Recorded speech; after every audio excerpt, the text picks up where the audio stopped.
Hi there, we're talking about political system and politicians of Pakistan.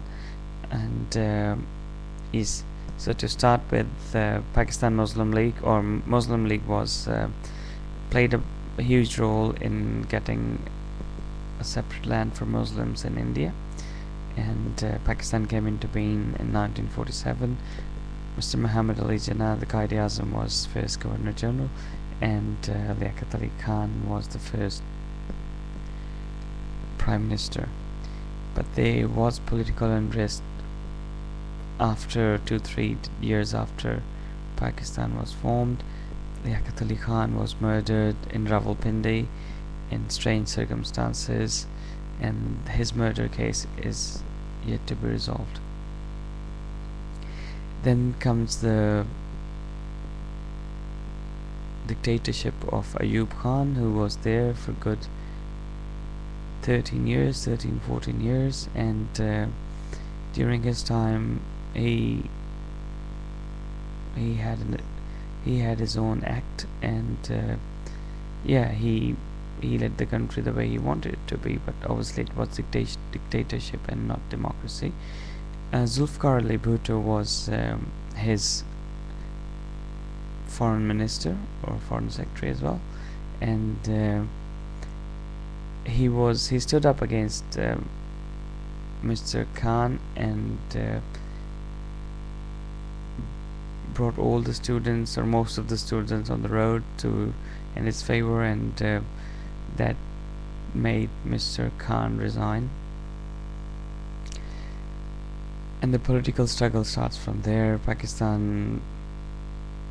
East Pakistan was independent in 1970 because of the after the elections, Mr. Bhutto was made the prime minister, and the majority of population was living in Bangladesh, well, Bengal and East Pakistan, and now it's called Bangladesh.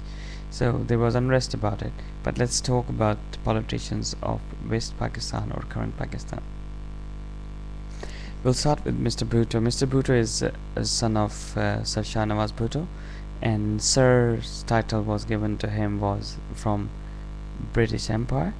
And as we know that all the well-wishers of British Empire were looked after well by British Empire, and obviously Sir Shah Nawaz Bhutto must have been one of those guys. And most of the politicians in Pakistan are feudal lords or come from wealthy families. So where does that wealth come from? When you look into it, obviously their parents were rich and their parents were rich, which means that their forefathers were rich. And if you are doing well at the times of British Empire, if you're a landlord, means that you are with them, so you are well-wishers of the British Empire, and that's why they have been looking after you. So most of the present-day politicians are actually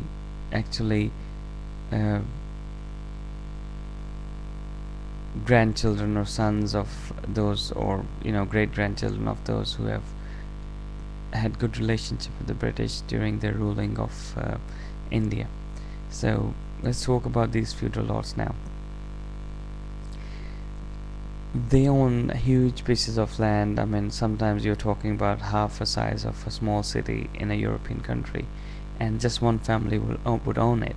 And then they've got these people living there and working just for their food, and they are doing it for generations and generations and generations. The children are not getting access to education, basic education, and although there are schools on paper, but most of these areas, especially interior Sindh and interior Punjab, don't have a lot of schools which are on paper. So basically a lot of kids on paper go to the schools who never been to the school.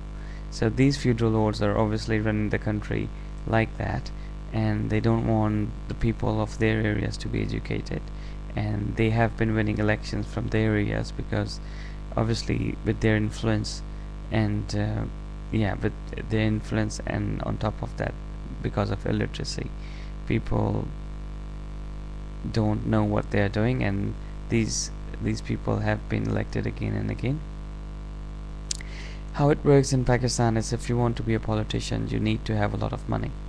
I mean, if you, I've experienced a few elections in Pakistan, and the amount of money has been spent on the campaign is amazingly high.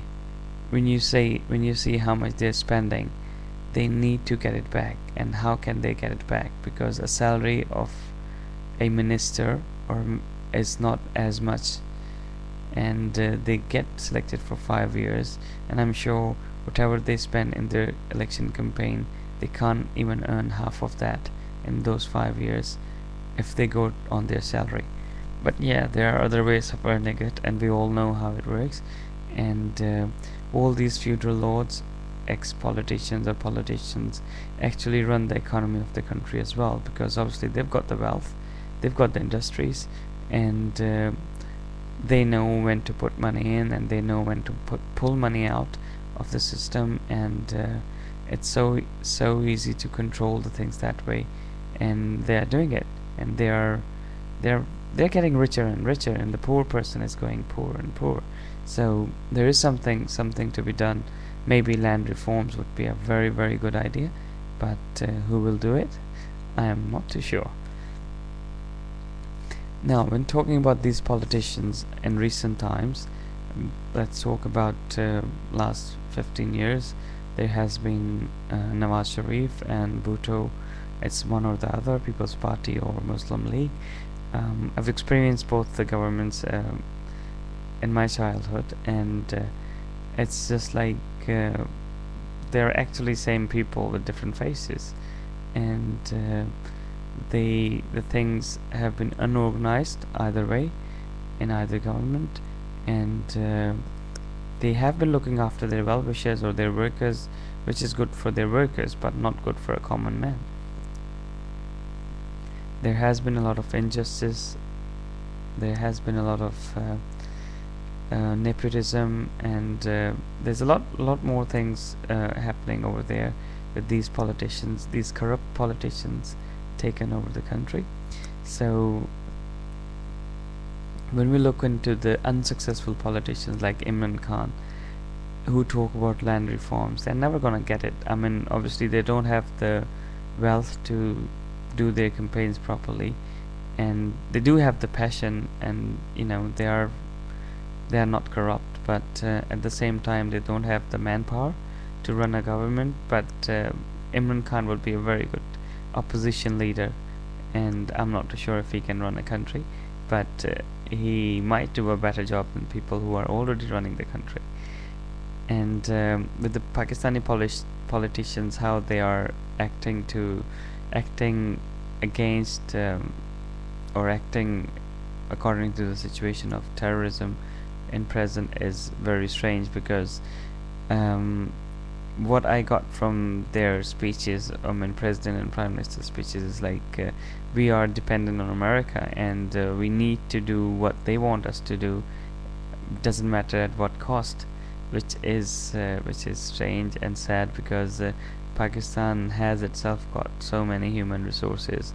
We've got so many natural resources, we've got human resources, we've got cheap skilled labor, everything is there. But I really don't understand why the politicians are always begging America or World Bank for some funds, and to please them they would do anything they want. Doesn't matter if you're killing your own people, doesn't matter if you're they can go to an extreme to get some funding. And and most of, obviously, some of this funding doesn't go where it was meant to go, and these politicians are getting rich and rich and rich.